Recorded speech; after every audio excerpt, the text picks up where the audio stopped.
Hey, quants, let's see what's cracking in the markets today. We got a real quick review of the DCA strategy. Last time we looked at that, we were 20% down. We are now at a 30% down buy level. So looking pretty extreme in terms of the downside there. Since this is on a monthly time frame, I don't know that I will review this every time, but since price action has been quite extreme lately, this target is continually updating, and so I thought it would be interesting to provide just to kind of show that and see where we're at on that information. By the way, if you're interested in this is published for free on TradingView under my Quant Alchemy TradingView username, so you can have this for free if you want to get this information. If you want more information specifically about that, there is a video in my YouTube channel that goes over all the details about this, so you can get more information than just what's in TradingView as well if you want to actually have kind of a hand-holding walkthrough of this. So let's go back to the typical chart that we're looking at here. Oh my gosh, look at this. This is just disgusting. So any little pump that we get is just straight up getting sold. Man, people really hate Bitcoin right now. So what I wanted to touch on here, we're looking at the 4 hour. I mentioned I normally don't go on the 4 hour, but since I did that last time and I was looking at the potential of 3 drives of bearish or bullish divergence playing out, I just wanted to point out that that did occur. So we got 3 drives of bullish divergence on the MACD. We also, it didn't get marked by the indicator, but you see this little oscillator hook right here. That would have been the 3rd one. And if I'm hovering over these, on the price, if we go over to where the price is right here, you'll see that it did actually play out, but we got jack out of it, right? So, you know, if you're playing those kind of strategies, it's a good idea to obviously have your invalidation points. Oftentimes an invalidation point would be somewhere a few percentage below where the low was. So if you would have done that, obviously you would have taken a loss, but you would have still been sitting pretty compared to where we are now. And it looks like any little pump that we get now is still getting sold off. So that is unfortunate. So, but that, well, unfortunate unless you're short, in which case you're probably feeling great about all this, right? So let's go back to the daily.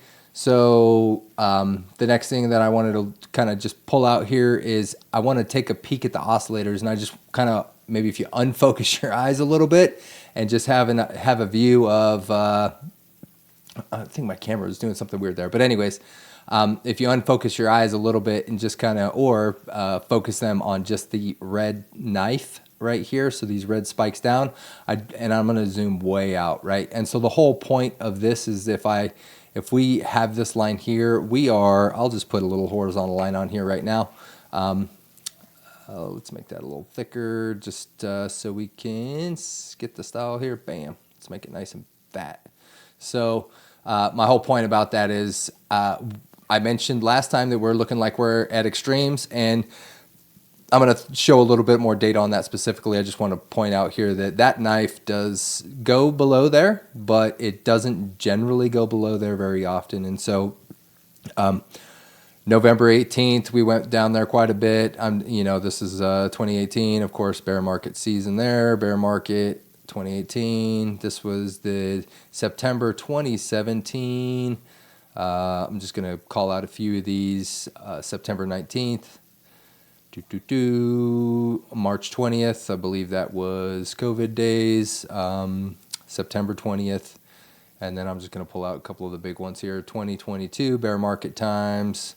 2022 bear market times. This one was actually 23, which we're actually feeling pretty, I would say the market was doing pretty good then, but August 23, without looking at the specific price, well, it looks like we were dumping around that time, but we're also pretty close to a bottom. So I didn't hover over and check if all these other ones were kind of at a bottom. I would expect that yes, they were, but having said that, yep, the bottom, close to a bottom. So this is a bottom, but it continued to trend down. So, I mean, you know, these aren't going to necessarily call out the bottom. That was not a bottom. It looks like it topped out and then just continued to crawl down, which, as a matter of fact, I think this one is kind of doing something like that so far. So if you look at where the knife spike was, we've gone much farther below that. And so The other thing that I'll just point out is look how far that MACD is just down. I mean, throughout the entirety of Bitcoin's history, the MACD has never been that low on the daily time frame. So that's just another point of, man, we are at extremes. So I'm going to flip up to the weekly time frame here and again kind of take a look at those same things. I do have, this was the 18.6-year analysis that I did where it has the bars that just noted that I measured from top. I called out specifically I was measuring from top to top, and I wanted to kind of have an idea of like, okay, where we were in terms of time. Everyone else says, we're about time is about up, but I just wanted to confirm that myself, which of course, you know, that would have been perfect if we would have just sold on the exact same bar, weekly bar that is. I'm on the weekly time frame now. Although this will work on the daily time frame as well. These lines obviously would, if I go with the daily time frame, would work. It's just easier to see it from this view. So, yep. So if we would have sold on that 204 bars, we would have been sitting pretty. But let's see. But with that said, and then I also kind of correlated this or talked about the potential marriage of the 18.6-year land cycle and the 4-year land cycle. And in that context, are we going to see a left translated cycle coming up? Is the 4-year cycle playing out as expected? And so how much time we would have before we have time to either see, a top in a left translated cycle. And so if we're in a left translated cycle, we kind of expect that to be about halfway of the cycle. And I just took the 204 bars since that was the same as the last 3 times. And so, and again, measuring from top to top was the expectation there. So if I would expect a top between the next 204 bars, then you'd be halfway between there. We would expect on a left translated cycle for the top to have to occur sometime before, September 2027. And so I drew out some little lines talking about how far that could potentially go. I did not expect it to drop this far this fast. I don't think many people did, but that's what happened. So just kind of looking at that here, we are at extremes. And the other one that I wanted to pull out here, I'm going to drop that one. I want to look at the I'm going to pull out a potential Elliott wave. Let me just check my notes here. Current fibs. Yep. So fibs, boom. And then where was that other fib that I wanted to enable there? So I did say I was going to kind of show how extreme this was. And so I mentioned before when I was using this tool, you'll see this percent change as you zoom in and out because it's just doing it based on the pixel measurements on the screen, but it's still going to be, if you're just looking at the holistic view here, it's going to be relative to all these other ones. So the most extreme prior to this pullback was back here in January 24, and this one had an 84% degree decline, and we are now at an 86 degree decline. This one happened over 2 bars, which despite being somewhat painful, 21.5% drop, that happened over the period of about 2 weeks, over the period of 2 weeks, and this one is currently on its 6th week. If we look at the other ones, 11 bars, so 11 weeks, 21 bars, 20 weeks, 9 bars, 9 weeks, 9 bars, 9 weeks, 3 bars, 3 weeks. And so this one is shorter than every other one that occurred with the exception of this one, but there's a significant difference between this one and this one in terms of the actual drop. And so this one was 21.5%, and we are currently at a 36.22% drop, which is humongous in relative. Well, I mean, it's just humongous in terms of dollar value, right? Because we were at such high values in terms of price. And so the price is there. That's down $45,000 from the top. Wow, that would be like the drop that we saw in 2021 when the market went from its all-time high down all the way down to the low from it was like 69,000 all the way down to about 15,000. So pretty close there in terms of how much we've already seen drop. Now, with that said, I did also do a little bit of basic Elliott wave analysis, and I just want to touch on that. When I was looking at the Elliott waves going up here, what I had noted was that the third wave cannot be the shortest wave. And in order for this to not, if this is correct, for the third wave to not be the shortest wave, the fifth wave, because the first wave is already longer than the third wave, if this is correct, then the fifth wave has to be shorter than the third wave for it to still not be the shortest, which means this is very convincing for a top. And so that I wish I had seen this before. Of course, I have the master strategy, which I went through some targets when we could have exited there, could have got out of much more favorable positions than where we're at now. However, what I have also mentioned is extremes can only happen for so long, and we are literally at the most extreme during this cycle that we've seen. And so I do still expect, despite the fact that we've continued to drop some relief, and in the context of Elliott wave, I would expect this to play out in the form of an ABC. So with that said, I don't know exactly where the price will go. I might need to see if I can just make this a little thicker, because I think it might be hard to see. So I'm going to make these, that's super fat, but just for the sake of showing these here, I'm going to make them really fat. And so what I've done here is, if we have seen the top, now we want to try and make some projections of what an ABC might look like. And so what we have here is a fib from the top to the bottom. And the point in doing that is, if we are currently at an A wave being complete, which is not confirmed, but if we are, then we will look at the bottom target from the top to the bottom to kind of give us Fibonacci projections of where we might land. And so common ones are going to be the 382, the 0.5, which is the Gann number, and then the 0.618. And so, of course, it doesn't have to play out with any of these. It could, if it hits a fib, it could just hit this 236. It could go anywhere, right? But I'm just using this for this specific use case. So we're going to pretend like we know this is absolutely going to play out. And the most common ones you see are the 382, the 0.5, and the 0.618. And so if we are to go there, the 0.38 would be a rally back all the way up to 98,000. If we go to the 0.5, that's 103,000, and then if we go to the 0.108, that would be the 0.618 rally. And so this one looks like there's some decent support right there. So it's kind of been playing on that line already. There's a little bit of support here at the 0.5, so that looks like that could be convincing.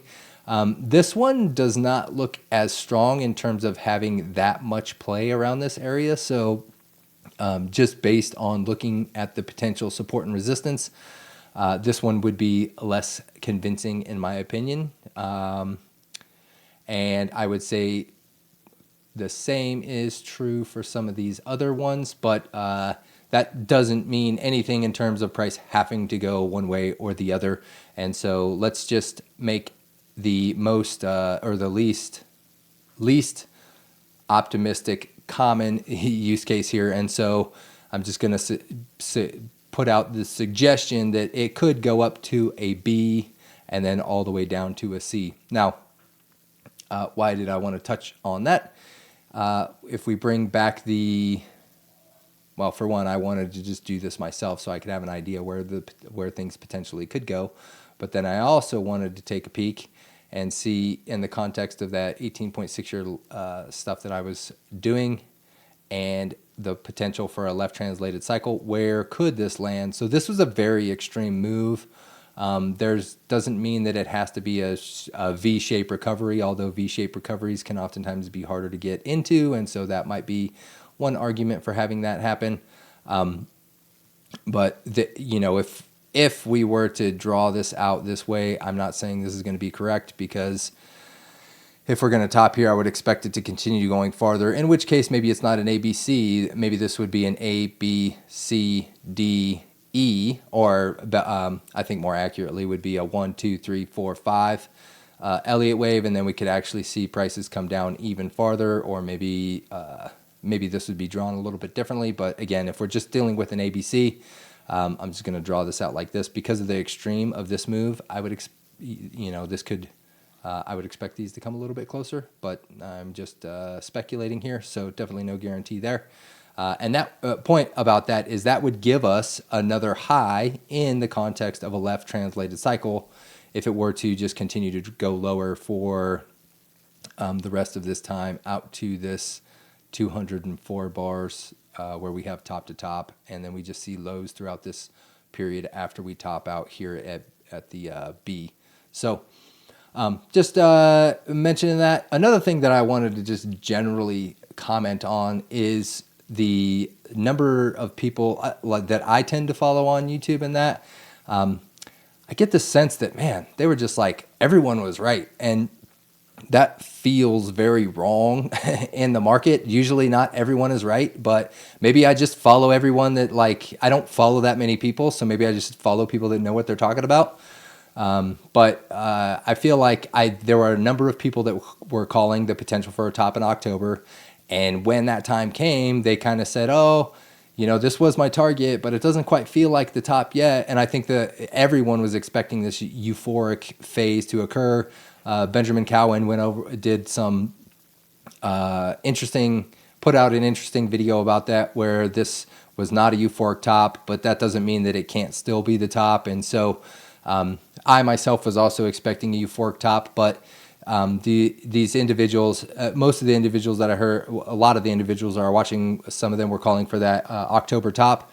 And then now everyone is literally mostly on the phase side of being, oh, this is like a bear market now. And so with that said, I can't disagree. If we look at the master strategy on the daily time frame, even now, if we're not on the weekly time frame, the macro trend would still be bullish, but you got to get all the way down to these $66,000 just to even touch the 200 EMA. And you'll see that this does not flip bearish, has not flipped bearish hardly ever throughout history. And so generally I prefer to use this on the daily time frame. And if I am on the daily time frame, let me go ahead and just hide some of these things so the chart isn't looking so messy. Then yeah, I would, I already mentioned that this is the confirmation, in my opinion, of us being in a bear market or having kind of a macro bear market trend. But I still, as I mentioned, I still expect us to come somewhere close up to these 200s and potentially retouch that, whether that's much later. You know, as we continue to go down farther and farther, all we need is a little bit more time for confirmation to know that, hey, we're not getting that. This was all the touch we got, which never really actually touched. No, it wasn't super helpful in terms of like helping you get out right away if you're just looking at the 200s. Again, I already went through the targets. If you're using the 821, you would have got out at a much more favorable position. But something that happened in this market that hasn't happened in a lot of other markets is these 200s.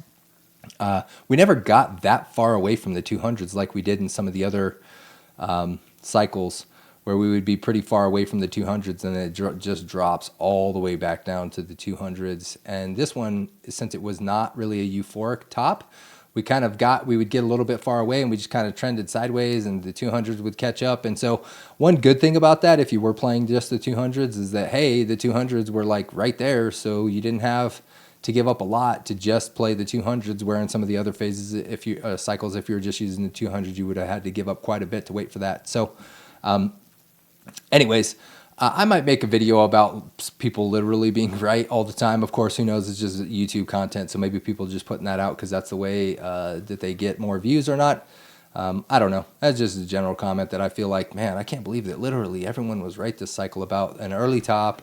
And then I don't know who actually pulled the trigger on that top. And then everyone's right about now being a bear market. And it's just, I mean, does that happen? I mean, I do agree that when we are in the context of like a macro trend, at some point, everyone needs to be right to get everybody into the market. But from the crypto standpoint, it just didn't, since we didn't see that euphoria, I don't know that we actually got everybody into the market to really get that type of sentiment. So, and then everyone just ended up being right, which is crazy. So anyways, I hope everyone's having a good day, and we will catch you on the next one. Peace out, quants.